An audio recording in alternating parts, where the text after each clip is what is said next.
बिस्मिल्लाहिर्रहमानिर्रहीम। अस्सलाम वालेकुम दोस्तों, आज हम बात करेंगे यूएस अफ्रीका लीडर्स समिट के बारे में। यूएस अफ्रीका लीडर्स समिट, इस मीटिंग में क्या कुछ डिस्कस किया गया, ये मीटिंग क्यों अमेरिका ने बुलाया, सब कुछ हम जानेंगे आज के इस लेक्चर के अंदर। 3 दिन ये मीटिंग जारी रहा, जो कि 13 to 15 दिसंबर तक ये मीटिंग रहा कंटिन्यू। और ओवरऑल यहाँ पर 49 अफ्रीकन कंट्रीज़ के लीडर्स मौजूद थे। इसको होस्ट किया अमेरिकन प्रेसिडेंट जो बाइडेन ने, और जो बाइडेन ने इस मीटिंग को बहुत ही अहम और एक तारीखी मीटिंग करार दिया। यहाँ पर 6 ऐसे अफ्रीकन कंट्रीज़ हैं जिनके साथ जो बाइडेन ने सेपरेटली प्राइवेटली मीटिंग्स किए हैं, और वो 6 कंट्रीज़ में इलेक्शंस होने जा रहे हैं 2023 में।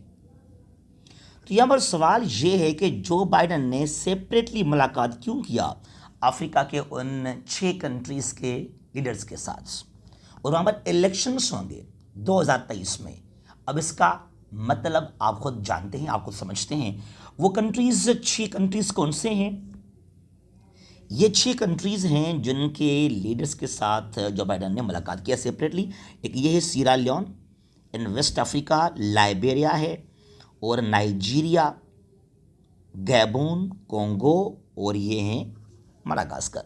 तो Madagascar, Congo, Gabon, Nigeria, Liberia and Sira Leone, in 6 African countries के जो वहाँ मौजूद थे लीडर्स, उनके साथ अलग अलग प्राइवेटली सीक्रेटली मीटिंग्स किए हैं जो बाइडेन साहब ने।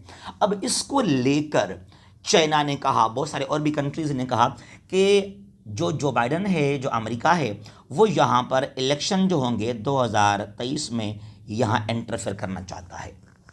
इनको प्रेशराइज कर रहा है जो हैं जो बाइडेन अमेरिका कि अगर आप यस मैन बनेंगे मेरे, तो मैं आपको दोबारा यहाँ पर यानी कि आपको इलेक्शन में मैं सपोर्ट कर सकता हूँ। बहरहाल ये अफ्रीका के अंदर चाइना भी काफ़ी एक्टिव है, और अभी यहाँ पर अमेरिका भी एक्टिव होना चाहता है इन दिस अफ्रीकन कॉन्टिनेंट। यहाँ पर हुआ क्या एक्चुअली, जो बाइडेन ने बार बार कहा कि ट्रंप ने बिल्कुल इग्नोर किया, नज़रअंदाज किया अफ्रीका को। ट्रंप ने कुछ भी नहीं किया, ट्रंप ने कोई भी बेहतर काम नहीं किया अफ्रीका के अंदर। इनफैक्ट कुछ ट्रंप के ऐसे कमेंट्स थे, स्टेटमेंट्स थे जो कि एंटी अफ्रीका थे, यानी कि देवर अबाउट रेशियल डिस्क्रिमिनेशन। तो और भी डिफरेंसेस, और भी जो हैं फासले बढ़ गए थे between the USA and Africa during Trump government. तो इसलिए ये भी बार बार यहाँ पर इल्ज़ाम लगाया जो बाइडेन ने कि ट्रंप के वजह से अमेरिका दूर हो गया अफ्रीकन कंट्री से, और चीन के लिए एक माहौल वहाँ बन गया, और चीन ने खुद को वहाँ पर एक्टिव किया। लेकिन चीन पहले भी, ट्रंप से पहले भी चाइना वहाँ पर एक्टिव था अफ्रीका के अंदर, और चीन वहाँ पर अभी भी एक्टिव है इन अफ्रीका, क्योंकि यहाँ पर चाइना पहले भी एक्टिव था और चाइना अभी भी एक्टिव है अफ्रीका के अंदर, क्योंकि चाइना ने बहुत इन्वेस्टमेंट किया, चाहे सोमालिया हो या जो है कीनिया हो या जो साउथ अफ्रीका है। तो इवन ब्रिक्स, आप जानते हैं ब्रिक्स को, BRICS, Brazil, Russia, India, China and south Africa. तो चाइना वहाँ पर पहले से बहुत एक्टिव है, और अभी वहाँ पर जो है अमेरिका, यूएसए खुद को भी वहाँ पर इंगेज यानी एक्टिव करना चाहता है अफ्रीका के अंदर, to decrease the influence of China. जो चीन का वहाँ पर इन्फ्लुएंस है, इसको रिड्यूस करने के लिए, क्योंकि China is posing threat to the USA global supremacy. जो अमेरिका बहुत एक्टिव, बहुत स्ट्रांग एशिया के अंदर, अफ्रीका के अंदर, तो इस चीज़ को चाइना काउंटर कर रहा है। अब चीन का असर दुनिया में नज़र आ रहा है, चाहे एशिया के अंदर या अफ्रीका के अंदर। अब इस मीटिंग के आखिर में क्या हुआ, एक एग्रीमेंट साइन किया गया। इस मीटिंग के आखिर में एक एग्रीमेंट साइन किया गया। वो एग्रीमेंट जो बाइडेन ने सिक्योरिटी के हवाले से, एनर्जी के हवाले से, एग्रीकल्चर के हवाले से, इंफ्रास्ट्रक्चर डेवलपमेंट के हवाले से जो हैं, जो एक एग्रीमेंट किया है, जो एक अनाउंसमेंट किया है फॉर द अफ्रीकन कंट्रीज़। अब उसमें क्या कुछ कहा जो बाइडेन साहब ने, यानी कि अमेरिका ने, यहाँ पर यूएस ने प्लान किया, कमिटमेंट किया कि हम इन्वेस्ट करेंगे अफ्रीका के अंदर। $55 बिलियन का अनाउंसमेंट किया है यूएसए ने, यानी कि अमेरिका ने, to invest in Africa over 3 years.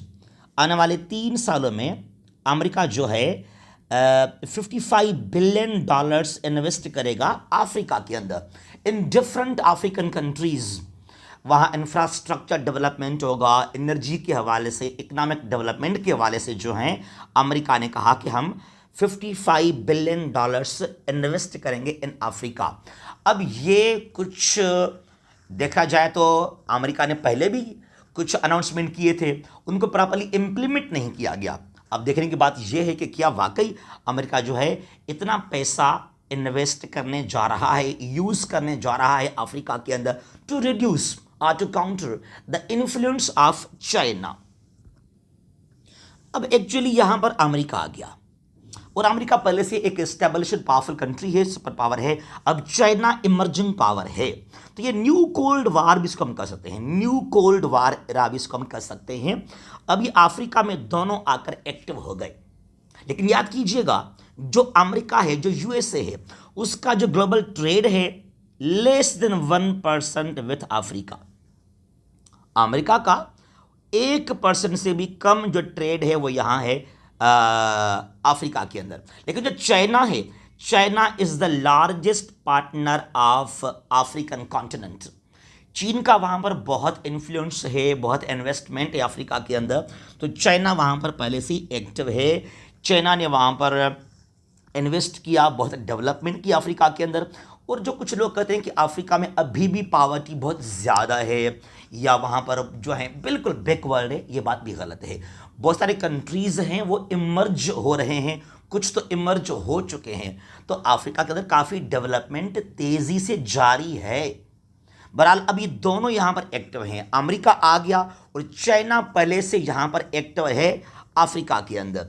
अब यहाँ पर बात क्या है कि चाइना के साथ जो है यहाँ पर साउथ अफ्रीका है, वो भी काफ़ी स्ट्रांग है, काफ़ी एक्टिव है, क्योंकि south Africa is the member of BRICS, BRICS। तो काफ़ी ज़्यादा इन्फ्लुएंस यहाँ पर चीन का है as compare to the USA in Africa.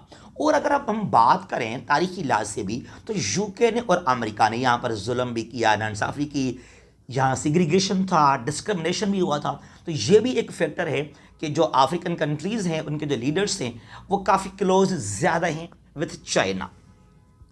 अब अमेरिका ने पहले भी कुछ इनिशिएटिव्स लिए हैं, कुछ स्टेप्स लिए हैं टू काउंटर चाइना। जब से चीन ने यहाँ आकर जो है यूज़ किया BRI को, बेल्ट एंड रोड इनिशिएटिव को। ये चीन का है BRI, belt and road initiative, infrastructure development के लिए बड़ा सा प्रोजेक्ट जो शी जिनपिंग ने अनाउंस किया 2013 में, और ये मुकम्मल होगा 2049 में, क्योंकि 1949 में इनकलाब आया था चीन के अंदर। तो China will observe 100 years of its independence और रेवोल्यूशन इन 2049। तो चीन का बहुत ही बड़ा सा एक प्रोजेक्ट है ये। इसके 2 पार्ट्स हैं। बी मतलब बेल्ट, बेल्ट रोड इनिशिएटिव। जो बेल्ट है एक्चुअली ये है इसका लैंड रूट्स, ये चीन से इस तरह सेंट्रल एशिया, मिडल ईस्ट, फिर यहाँ पर ईस्टर्न यूरोपियन कंट्रीज तक जो बेल्ट है वो लैंड के ज़रिए चीन को कनेक्ट करता है या कनेक्ट करेगा और एशियन कंट्रीज़ के साथ, चाहे वो साउथ एशिया हो, साउथ ईस्ट एशिया हो, ये साउथ एशिया है, ये साउथ ईस्ट एशिया है, मिडल ईस्ट और सेंट्रल एशिया हो, और यूरोपियन कंट्रीज़ के साथ। बेल्ट अफ्रीका के साथ नहीं करेगा कनेक्ट चाइना को। ये रोड, रेलवे ट्रैक्स बनेंगे, मोटरवेज बनेंगे from China to other Asian and European countries. अगर हम बात करें रोड के बारे में, जो ये आर है, जो रोड है, दैट इज रोल्ड। अब जो रोड है एक्चुअली ये पानी का रास्ता है, ये चाइना से इंडियन ओशन सीधा मिडटर्न सी यूरोप तक। तो जो पानी का रास्ता है, जो सी रूट है, that's called road from China, South China Sea यहाँ पर हो गया है, ठीक है ना। तो ये चीन का एक बहुत बड़ा प्रोजेक्ट है और इसके ज़रिए चीन ने काफ़ी प्रोजेक्ट्स लॉन्च किए हैं अफ्रीका के अंदर भी। अब ये चीन को ग्लोबल पावर बना सकता है, बेल्ट एंड रोड इनिशिएटिव। अब इसको काउंटर करने के लिए जो बाइडेन साहब ने या अमेरिका ने, पहले ओबामा साहब ने बहुत सारे स्टेप्स लिए थे। अब वो कौन से स्टेप्स थे, जरा उनको समझते हैं, जानते हैं हम। ये कुछ स्टेप्स लिए थे अमेरिका ने। ये है TPP, ट्रांस पैसिफिक पार्टनरशिप, जो 2016 में इसको साइन किया ओबामा साहब ने, उस वक्त अमेरिकन सदर ने। अब यहाँ पर ये जो है Canada, USA, Mexico in North America, Peru, Chile in South America, Japan South East Asia, और ये Brunei, Malaysia, Singapore, Vietnam in South East Asia, Australia and Oceania. तो ये शुरू होने से पहले खत्म हो गया TPP, इकोनॉमिक डेवलपमेंट के लिए प्रोजेक्ट, यानी कि किस तरह हम चीन का जो इन्फ्लुएंस है इंडो पैसिफिक के अंदर उसको खत्म किया जाए। ये शुरू भी नहीं हुआ, खत्म हो गया ऐसे। फिर ये 2007 में बना क्वाड। यहां पर 4 कंट्रीज हैं। 2000 बना ये 7 में। ये USA है, जापान, इंडिया और ऑस्ट्रेलिया। ये डिफेंस के लिए बनाया गया था, टू काउंटर चाइना। फिर भी इसने कुछ नहीं किया, इट फेल्ड। फिर ये इकोनॉमिक B3W, बिल्ड, ये B3W, build back better world. G7 का प्रोग्राम जो बाइडेन ने इसको लीड किया है, बिल्ड बैक बेटर वर्ल्ड को, और 21 में इसको साइन किया गया। अभी भी ये शुरू भी नहीं हुआ, टू काउंटर चाइना। और जो बाइडेन ने ये कहा था कि B3W के मुताबिक एशिया के अंदर और अफ्रीका के अंदर हम करेंगे development, to counter BRI of China. अभी तक शुरू भी नहीं हुआ। फिर ये ऑकस बनाया गया 3 कंट्रीज ने मिलकर 2021 में, और यहाँ पर ऑस्ट्रेलिया है, UK और USA, कि कैसे हम चीन को काउंटर करें इन इंडो पैसिफिक रीजन। इसको भी फेस किया चीन ने, क्योंकि चीन ने अभी साइन किया है 2022 में एक security deal with Solomon islands. एक कंट्री है ओशनिया के अंदर, सोलोमन आइलैंड्स, उसके साथ। तो वो भी जो है इसकी नाकामी है ऑकस की। बहरहाल जो भी स्टेप लिए हैं अमेरिका ने टू काउंटर चाइना, वो अभी तक फेल हो चुके हैं। अब देखना यह है कि USA अफ्रीकन समिट है, ये कितना कामयाब होता है, ये कितना कुछ कर सकता है अफ्रीका के लिए, और क्या वाकई जो बाइडेन साहब जो हैं $55 बिलियन इन्वेस्ट कर सकता है अफ्रीका के अंदर विद इन 3 years, और क्या BRI को काउंटर वाकई अमेरिका कर सकता है अफ्रीका के अंदर। ये देखेंगे आने वाले वक्त में।